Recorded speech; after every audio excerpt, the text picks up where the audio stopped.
Sir இப்போ வந்து மொழி பிரச்சனை தொடர்பாக கமலஹாசனோட ஸ்டாண்ட் எப்படி சார் பாக்குறீங்க?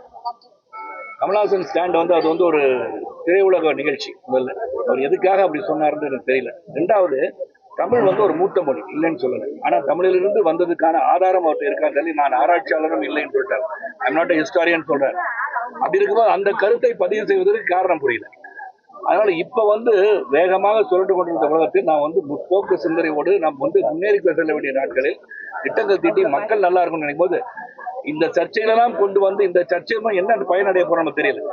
கர்நாடகா நம்மளுக்கு ஒரு பெரிய பிரச்சனையை வந்து உருவாக்குறதுக்கு வந்து ஒரு அவருடைய சொல் வந்துருச்சு இல்லையா? அது தேவையான நம்மள யோசனை பண்ணி பார்ப்பேன். இப்ப இங்க தமிழ் தமிழ் தமிழ் தமிழ் பற்று கொண்டவர்கள் இதை பற்றி ஒரு கருத்து இது வரைக்கும் சொன்ன மாதிரி தெரியல எனக்கு. கமலஹாசன் சொன்னது உண்மை இல்லை என்று சொல்றதுக்கு வந்து சீமானை தவிர வேற யாரும் சொல்றதுக்கு இல்லையா? திராவிட முன்னேற்ற கழகம் தமிழ் தமிழ் தமிழ் பற்றாளர்களாச்சு, ஏன் சொல்லல ஒரு கருத்து அதை பத்தி? அப்ப நான் என்ன சொல்றேன், எல்லாமே செம்மொழி தான் இல்லையா? Classical language, Kannada is classical language, Telugu is classical language, Oriya classical language, Tamil Sanskrit எல்லாம் கிளாசிக்கல் லாங்குவேஜ்.